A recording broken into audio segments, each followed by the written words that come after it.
आज श्रावण मासर शेष सोमवार राज्यर समस्त शैवपीठ गुड़िक प्रबल भिड़ परिलक्षित होता बेले कामाक्षनगर रामेश्वर और कपिलेश्वर शैवपीठ में सकाळु सकाळु भक्त माने कांधरे पानीर भार नहीं मंदिर को जाई पानी ढाड़ी।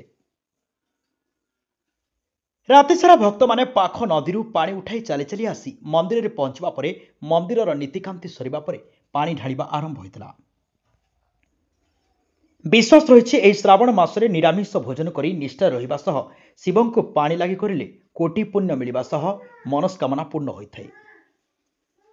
ए विश्वास को समस्ते पानी लागी करिथांती। मंदिर तरफर भक्त माने किपरि श्रृंखलित भावे धाड़ी आसी जल लागी करि हेबो से नै व्यापक व्यवस्था मध्य करा जायथिला। कामाक्षनगर प्रकाश कुमार पात्रंक रिपोर्ट द न्यूज टुडे।